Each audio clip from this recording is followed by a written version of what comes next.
ስደት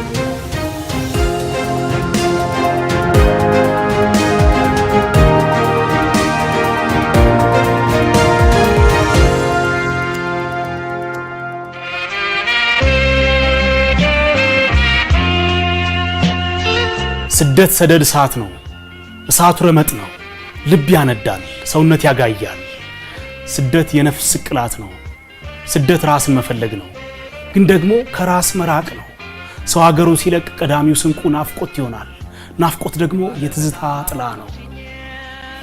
ቴዎድሮስ ታደሰ ሀገሬ ናፈቅሽኝ፣ የትዝታውን ጥላ የሀገሩን ናፍቆት ልናይ ነው። ሀገርን ማጣት አይደለም፣ ሀገርን በርቀት ማየት ነው። በርቀት ርቀት ደግሞ ያማል። ከአይን የራቀ ከልብ ይርቃል። ወይስ አይን ቢያይ የቅርብ የቅርቡን ነው? ቢደንቀኝ ነው እያንዳንዱ ቃል የልብን ጓዳ ይበረብራል። የገብረ ክርስቶስ ደስታ ይናፍቀኝ ነበር ግጥም ሰፊ ስዕል ሆኖ ይታያል። ዞሮ ዞሮ ከቤት አገሬ ነበረ እኔን ናፈቀኝ ሲል ሆድ ያባባል። ቴዎድሮስ ደግሞ አገርማ አለችን ያውም ውብ ዓለም የምንላት እያለን ነው። ሁለቱም የአገርን ጠለላ ይፈልጋሉ። ሁለቱም የነፍሳቸውን ረፍት ያጡ መንገደኞች ናቸው። ገብረ ክርስቶስ ደስታ መንገድ ስጡኝ ሰፊ ይላል። ቴዎድሮስ ግን በሐሳብ ወደምታባዝነው አገሩ ይመለሳል። ደህና አደራችሁ ወይ? አገሬ ናፈቅሽኝ የቴዎድሮስ ታደሰ ሙዚቃን ከፍተን እንመለከታለን። ዋቢ የምናደርገው የገብረ ክርስቶስ ደስታን ይናፍቀኝ ነበር ግጥምን ነው። ወደ ቴዎድሮስ ስንኞች እንዝለቅ። ውብ ዓለም ናፈቅሽኝ የኔ ዓለም ናፈቅሽኝ ነይ ናፈቅሽኝ በልቤም በሆነ በሐሳቤ ታየሽ ሀገሬ ናፈቅሽኝ። ሀገር የተከለለች መሬት አይደለችም። ሀገር በፍኝ የምትዛቅ አፈር አይደለችም። ኢትዮጵያ ታልፋለች፣ ትርቃለች፣ ትረቃለች። ዓለም ናት፣ ያውም ውብ ዓለም። የሰው ልጅ ዓለሙ ሀገሩ ናት። ከሀገሩ ሲወጣ ዓለሙን ያጣል። ከባህር እንደሚወጣ አሳ በባዳ ሀገር ላይ ሌላ ዓለም አይሰራም። የሰው ልጅ ስነ ልቦና ከትውልድ መንደሩ ጋር የተቆራኘ ነው፣ የተራከበ ነው፣ ይዋደዳል፣ ይገናኛል። ፈላስፋው ማርቲን ሄዲገር የሰው ልጅ መኖር ከቦታው ጋር የተሳሰረ ነው ይላል። ያለ ቦታ መኖር የለም። ሰው በቦታ ይቀደሳል፣ ቦታ በሰው ይቀደሳል። ሰብእ ይቀድሰው ለመካን፣ መካን ይቀድሰው ለሰብ እንደሚባለው ሰው ነው ቦታውን የሚያስወድደው። ተፈጥሮ ነው ናፍቆትን ሰብስቦ የሚሰራው። ኢትዮጵያ በህልም ትመጣለች፣ በእውን ትታያለች፣ በሐሳብ ትመላለሳለች። ስደተኛው አያርፍም። አይኑ ባይደርስ በልቡ አሻግሮ ያያታል፣ በሙዚቃው ተኝቶ ያልማታል። እዚህ ላይ ገብረ ክርስቶስ ደስታ ትዝ ይለናል። የሀገራችን ቋንቋ፣ የሀገሬ ሙዚቃ፣ የሀገራችን ዜማ የናፍቆቱ ማስገሪያ ነው። የናፍቆቱ ማስገሪያ ሙዚቃ ይሁን እንጂ ናፍቆቱ ጥሪ ነው። ነይ ይላታል። አንድም ባህላዊ ዘፋኝ አለ። ምን ይላል? ሀገሬ ቀሪብኝ እኔ ምን ልበልሽ፣ አንቺ አትከተይኝ እኔ አልሸከምሽ ይላል። ቴዲ ደግሞ ይህን ሐሳብ አይቀበልም። ነይ ነው የሚላት። መምጣት ትችላለች የሱ ሀገር ነይ እና ከሀገሩ ጋር የዘለቀ ቁርኝነቱ ናፍቆቱ በዚህ ደረጃ ነይ እስከ ማለት ያደረሰ ነው ቴዲ። ሰማዩም ተቆረ ዳመናው ተቆጣ ወጨፎ ወጨፈ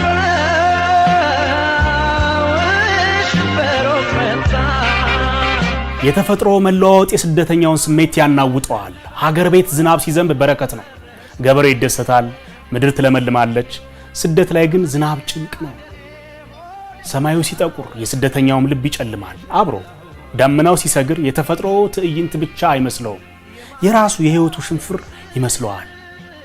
ይመጣል። ይህ በስነ ጽሁፍ የተፈጥሮ ህላይን ከሰው ስሜት ጋር የማስተባበር መርበብት የመፍጠር ጥበብ ነው። ማገናኘት ኔትወርክድ ነው። የውጭው ዓለም የውስጡን ዓለም መስታየት ያደርገዋል። አፈር ልብላልህ ይላል ያገሬ ሰው እኔን ዘመዴ። ዝናቡ ዘነበ ወጡም ደፈረሰ ዛለኝ ሀገሬ ሆዴ ተላወሰ ሆዴ ተላወሰ። ወጨፎ ይመታል፣ ዝናቡ ይወርዳል፣ ወንዙ ይደፈርሳል። የስደተኛውም አይምሮ እንዲሁ ይደፈርሳል። ሆዱ ይላወሳል። ሆድ መላወስ ሽብር ነው፣ ሰቀቀን ነው፣ የብቸኝነት ጣጣ ነው።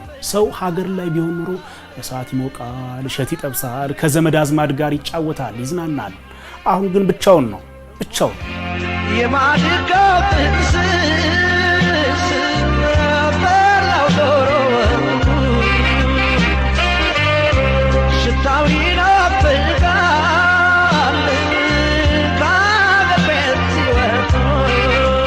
ደራሲ የሻው ተሰማ የኮተቤው የጥቁር አፈር ትሩፋት በተሰኘ መጽሐፉ ላይ ላሚቦራ የሚል ግጥም አለውና ውስኪው የወተት ጣዕም አይቆርጥም መኪናውም ሳር አይግጥም ይላል። የፈለክበት ድሎት ላይ ስትሄድ ትናንትህን ነው የምታስታውሰው። ሀገርህን ቱባው ነገር አይነህ ላይ ይመጣል። እንደውም እኛ ይመስለናል አሁን ቆንጆ መኪና እያሽከረከሩ ቆንጆ አኗኗር እየኖሩ ህመም የማያማቸው ይመስለናል። እና ያንን ህመም ያሳየን ይሄ ዘፈን ነው። እንኳን ጮማው ቀርቶ ሙክቱ ፍሪዳው እንጎቻው አይገኝ የእናት ቤት ዘንጋዳው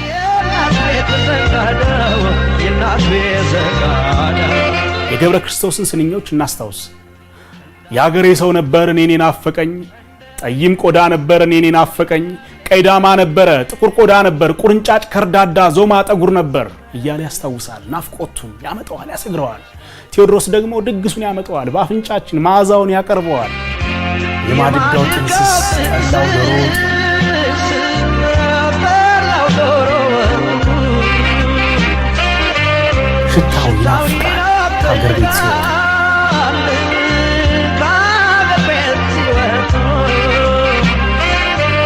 ፈረንሳይ ደራሲ ማርሴል ፕሮስት በጠፋው ጊዜ ፍለጋ መጽሐፉ ላይ አንድ ኬክ በሻይ ነክሮ ሲበላ የልጅነት ዘመኑ በሙሉ ትዝ አለው። ሽታና ጣዕም የትዝታ ቁልፎች ናቸው። ቴዎድሮስ የማድጋውን ጥንስስ ያስታውሳል። የጠላውን ድፍድፍ ሽታ ያሸታል። የዶሮ ወጡን መዓዛ በምናቡ ይስባል። ከሀገር ሲወጡ ሁሉም ነገር ይናፍቃል። የባዳ ሀገር ምግብ ሆድ ይሞላል እንጂ ነፍስ አያረካም። ጮማና ፍሪዳ በሰው ሀገር ሞልቷል፣ ግን የሀገር ቤት ዘንጋዳ ይበልጣል ይላል። ዘንጋዳ እንኳን የሚጣለው የሚወድቀው ግርዱ ይናፍቃል፣ እንጎቻው ይናፍቃል። እናት የጋገረችው ዘንጋዳ በሰው ሀገር ከሚገኘው የነገስታት ምግብ ይልቅ ክብሩ ይልቃል። ገብረ ክርስቶስ ይህንኑ ይመስላል። የተቆላ ቡና የተረጨ ቆሎ የክኮጤ ሽሮ ይናፍቀኝ ነበር ይላል።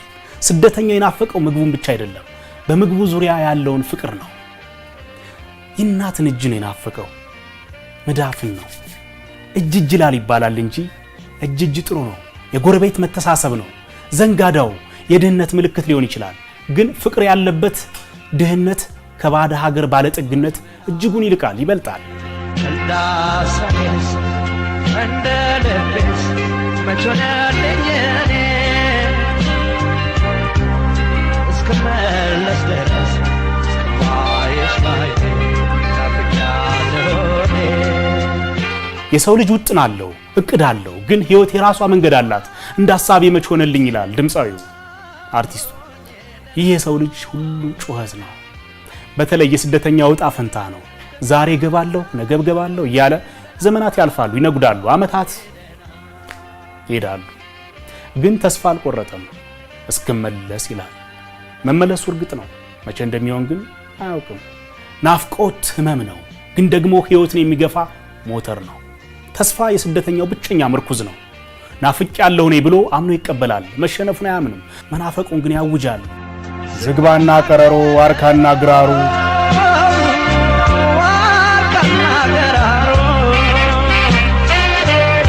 የዋልንበት ጎራው ወንዙ ሸንተረሩ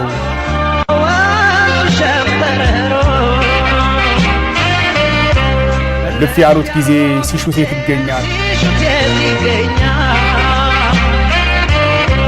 የሰው ቤት የሰው ነው ሀገሬን ያሰኛል፣ ሀገሬን ያሰኛል። ዝግባው፣ ቀረሮው፣ ዋርካው፣ ግራሩ ዛፍ ብቻ አይደሉም፣ ታሪክ ናቸው፣ ጥላ ናቸው፣ የልጅነት መጫወቻ ናቸው። ጎራውና ወንዙ ሸንተረሩ የነፍስ ማረፊያዎች ናቸው፣ ጥላ ናቸው። ያሳርፋሉ፣ ያስጠላሉ፣ ያስጠጋሉ። ከዚህ ሁሉ መለየት ያማል። እልፍ ሲሉ ሁሉንም ያጡታል። ሲፈልጉት አይገኙም። የሰው ሀገር አውራ ጎዳና ሊኖረው ይችላል፣ ረጃጅም ህንፃዎች ሊኖሩት ይችላሉ፣ ግን ዋርካው የለም፣ የልጅነት ሸንተረር የለም። የሰው ቤት የሰው ነው፣ ቢኖርም የለም። በነገራችን ላይ ይህ አበባል ወርቅ ነው። የሰው ቤት የቱንም ያህል ቢያምር የራስ አይሆንም፣ እንደ ራስ አይሆንም ሁሉም ነገር። ደራሲ በዓሉ ግርማ በኦሮማይ ከጎራው ዘልቄ እስኪ ልነጋገር ያለ ሰው ቢወዱት ምን ያደርጋል አገር ይላል። ሁሉም የሚያምረው ከሰው ጋር ነው፣ ከዘመድ ጋር ነው፣ ከወገን ጋር ነው።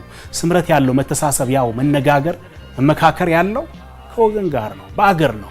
ባይተዋርነት ሁል ጊዜ የሰው ቤት መሆኑን ያስታውሰናል። ይህ ስሜት ሀገሬን ያሰኛል።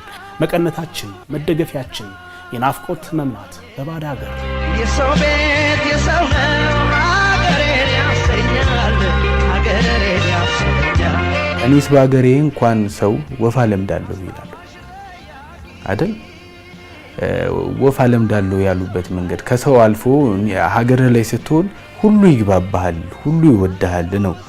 ምናልባት አሁን ያለንበት ጥቃቅን ነገሩ ቦታ ሊሰጥ የማይገባው ነገር አራራቀንና አንዱ ያንዱን ጀርባ ተመለከተ እንጂ የኛ ሰው የሰው ሲያይ በሩ ከወዳጁ በላይ ይከፈታል እኮ አይደል? አልጋውን ትቶ ነው የሚያስተኛው። እና ሰው ሀገር ላይ ስትሄድ ደግሞ ምን ጊዜም እየደላህ ባይተዋር ነህ። ገብረ ክርስቶስ ደስታ ለሁሉ ነበር ናፍቆቴ ያለብኝ ትዝታ ዘመዶቼ ሳሙኝ ጓደኞቼም ጋብዙኝ ሊስትሮ ጨብጠኝ ባለጋሪ ንዳ መንደሩን አሳየኝ የሀገር ቤት ቆንጆ ቤት ለእንግዳ በኝ ይላል። አለብኝ ትዝታ የሚጠይቀው የሚያነጋግረው ነው የሚፈልገው። አስተዋሽ ጠያቂ አይዞህ ባዩስ ማን ነው? ሰው ከሀገሩ ሲርቅ ቀኑም ጨለማ ነው ይላል እኮ ቴዎድሮስ ታደሰ። የስደት ትልቁ መከራ ብቸኝነት ነው። አስተዋሽ የለም። አስተዋሽ ጠያቂ አይዞህ ባዩስ ማን ነው? ሰው ከሀገሩ ሲርቅ ቀኑም ጨለማ ነው። ጥያቄ የለም። ሲያዝኑ አይዞህ ባይ የለም። ማህበረሰባዊ ትስስር ይበጠሳል። ሀገር ቤት ጎረቤት አለ፣ እድር አለ፣ ማህበር አለ። ሰው ሀገር ግን ማንም የለም። የዓለሙ ስርዓት ሰውን ለብቻ ያቆመዋል። ይህ ሲሆን ቀኑ ይጨልማል፣ ፀሐይ ያለች ይጨልማል። የብርሃን እጦት አይደለም፣ የፍቅር እጦት አይደለም። በኢትዮጵያ ተፈጥሮ እንኳን ውሏን አትስትም። በነገራችን ላይ ገብረ ክርስቶስ እዚያ ብርሃን አለ ሌሊቱ ሲነጋ ይላል። ስምረት ያላት ተፈጥሮ የታደለች ኢትዮጵያ ናት። ቀኔውን ጨለማ የማይለይበት ሀገር ሲሆኑ ህይወት የቀደመ ውሏን ስታ ዝብርቅርቅ ምዕራፍ ስር ትወድቃለች። ደህና ሁኚ ይላል፣ ይሰናበታል። አምደወርቅ ሽባባው ነኝ። በቸር ያውላችሁ። ደህና ሁኚ